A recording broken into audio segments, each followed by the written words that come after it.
everyone, and welcome to the show. I'm Bella, and today's episode is going to be especially helpful if you are thinking about buying your first home or just want to understand the process better. There's a lot of information out there, but it's not always easy to know what actually matters. That's why I'm excited for this conversation. My guest today is Jay, a real estate professional who's worked with a lot of first time buyers here in North Jersey. He knows how to break things down in a way that makes the whole process feel less overwhelming and a lot more achievable. Jay, I'm really happy to have you here. How are you doing today? Could you please also introduce yourself to our listeners? Sure. Hi, Bella. How are you? Thank you so much. So my name is Huseyin Tatar. I'm from Realty One Group Legend in Wayne area, and I've been doing real estate for quite a while. I've been in the market for, I would say, almost 20 years. First, I start with mortgage, and since 2011, I've been doing real estate. Oh, perfect. Thank you so much. So, if you are ready, let's start. Well, a lot of people want to buy a home, but they don't know where to begin. What is the first thing you usually walk them through? Sure. First of all, we start with a strategy session. I help you understand what you can afford, walk you through mortgage pre approval, and explain how the whole buying process works. Once you feel grounded, then we start shopping. Perfect. That makes sense. Starting with the basics can really take the pressure off. Would you like to add something to your answer? Sure, the first thing to do, how much you qualify for. Because if I show you $700,000, $800,000 home, but you're only qualified for 500,000, then it doesn't make sense. And if you want to live in a higher rank area and price point, if I show you less homes, then you'll be discouraged. Thank you so much. Yes, this helps a lot. My second question is, what is one thing buyers always worry about at the beginning but later realize it wasn't a big deal? Sure. Most buyers stress about finding the one immediately. But once they see few listings, they realize there are always new listings. The key is being ready to move when the right one does show up.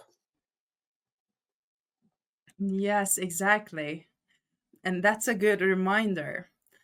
And the third question, rates around 7% can sound high to a lot of people.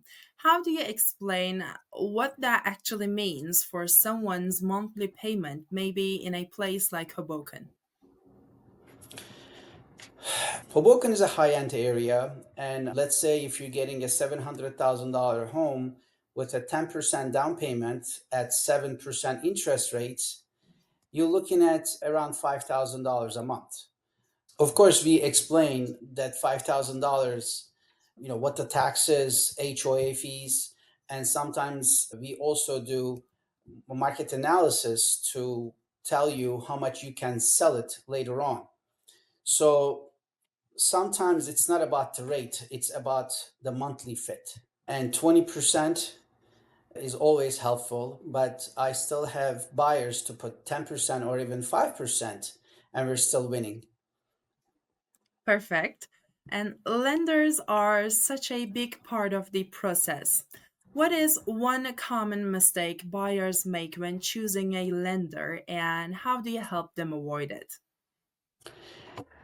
Biggest mistake, actually, I would say people look at online and go for the lowest rate, but they avoid the service, and service is very important. So I help them, guide them, and introduce them to a right lender that they can really serve them. So, having someone with you who knows everything and help and guide you during the process is very important. Sure, because a great rate means nothing if you lose the house due to delays. Yes, exactly. Good. And in a place like Woodland Park, homes move fast. What is one smart way buyers can stand out without giving up the protections they need? So, because I do a lot of fix and flips and help buy and sell to my clients, I have a lot of knowledge about the homes. So I walk them through during showing process, explain them structural issues, environmental issues, or mechanical issues that might raise later on. But I always encourage them to do inspection. Beautiful. And next question is skipping inspections might win win the offer, but it can backfire. Could you share a story where doing the inspection really paid off for one of your clients? Sure. In Clifton, an inspection revealed a hidden oil tank underground.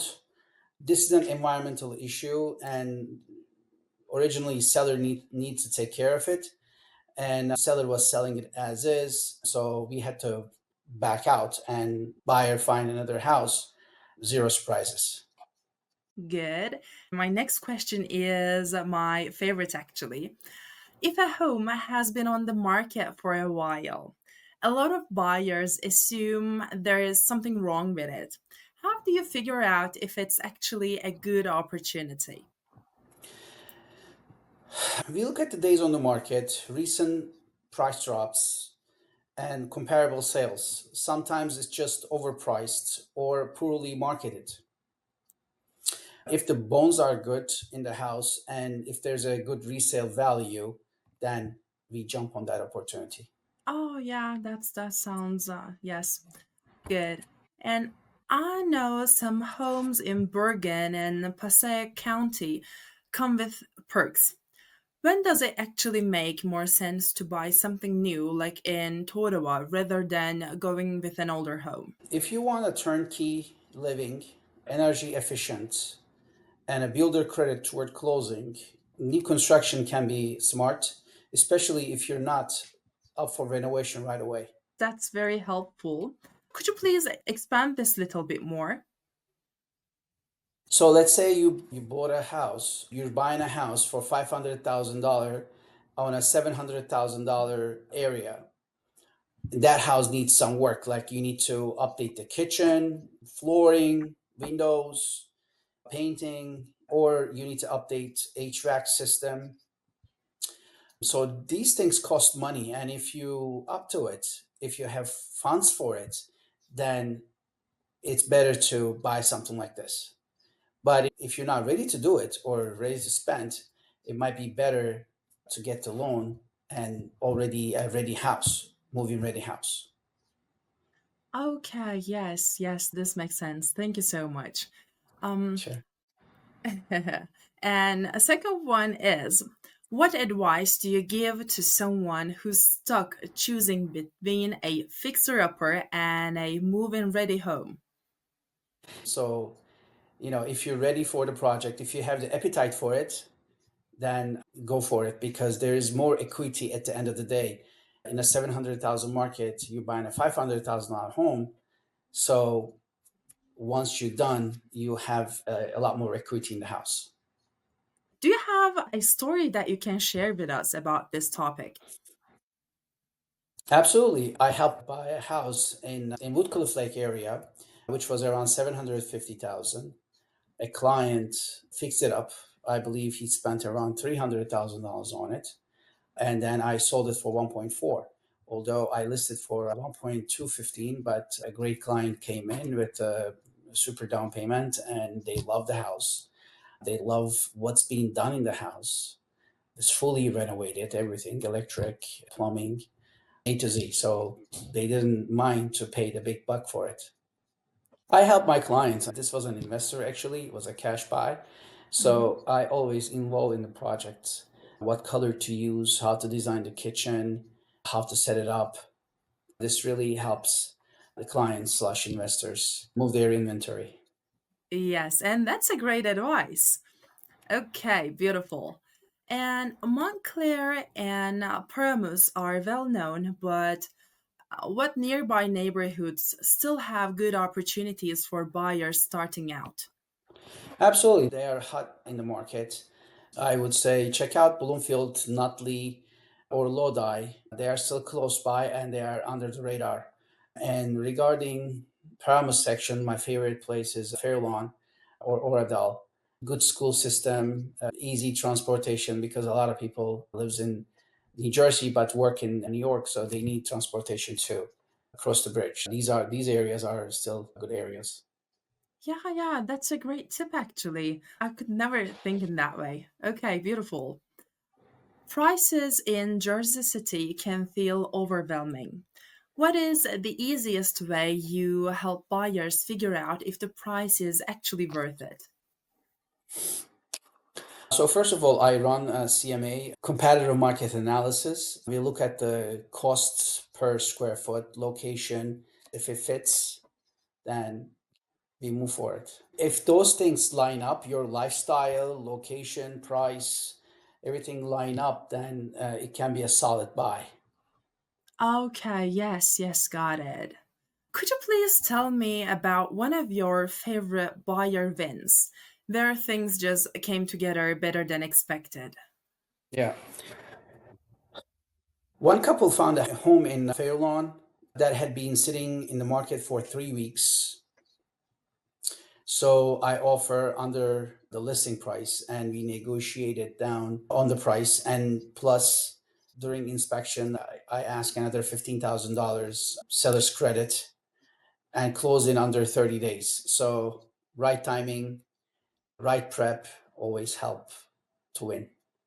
Beautiful. On the way, further things go like unexpectedly, like in a negative way, like any surprises maybe, and how did you overcome them? Like I said, we do inspections all the time. I suggest the clients what to ask, what not to ask. And you have to put yourself in the seller's shoes also. The home is not selling for 3 weeks and they want to sell it. They think there's something wrong with their house or location. Sometimes it's not the right time because interest rates can go up. And this basically makes buyer move away from the market. So it's always help to research and look out for the market, look out for best benefit for your client. Okay, thank you so much. Well, next question. What do you do when a buyer falls in love with a home that's not actually right for them? I have to show them, I give them their space first, and then I show them pros and cons of the property. If you're buying a home close by to a train station, that might be not a good fit for you because at the end of the day, you usually live in this house 5 to 10 years. So I have to think about how you're going to sell and how you're going to benefit from that property. So I have to show you pros and cons. And after the facts that I disclose to you, if you still want to buy the property, we buy it. Okay, beautiful. And if that person was you, what were the things that you would consider when you buy a home? In the beginning of our conversation, like I said, we do strategy planning. So I need to know what you need. If you have kids, if you're looking for a good school system or an easier transportation to your work, so your lifestyle, whether you care about the backyard or you don't care about the backyard, these bunch of things needs to line up for me to consider showing your property. Or else we have softwares, so I can send you 100 homes daily, and that's really going to bore you, and that's not going to help you. So I need to handpick what you need, depends on your needs, and show you the property that's like pinpoint to not waste your time, not to waste my time. Yes, exactly. Could you please give us like a few extra tips for us to consider? There's no right time to buy real estate. When you ready, you have to buy. Interest can be high, but you still need to buy it. And then when the interest rates goes down, then you can always do refinance. And when the interest rates are low, then you buy it with maybe a little higher price, but you're still winning. Like I said, I always say there's no right time to buy real estate. Okay, thank you so much. And my final question is, some people just want honest advice without feeling pressured, where they can follow you to keep learning more about buying in North Jersey. Follow me on Instagram at Tatar or in my YouTube channel, or simply just call me. Okay, beautiful. Before we close, these were my questions today. Is there anything else you'd like to add before we wrap up? No, thank you so much for this interview. I believe this is going to really help first-time home buyers, and North Jersey, a great area for them to do their first purchase. Beautiful, Jay. Thank you so much for being here today and sharing all of that. Your answers were clear, thoughtful, and really helpful for us, especially for anyone who's just starting to think about buying a new home. And to everyone listening or watching, if you want to learn more about real estate or connect with Jay, please check the description to find more details. Thank you so much and see you soon. Thank you.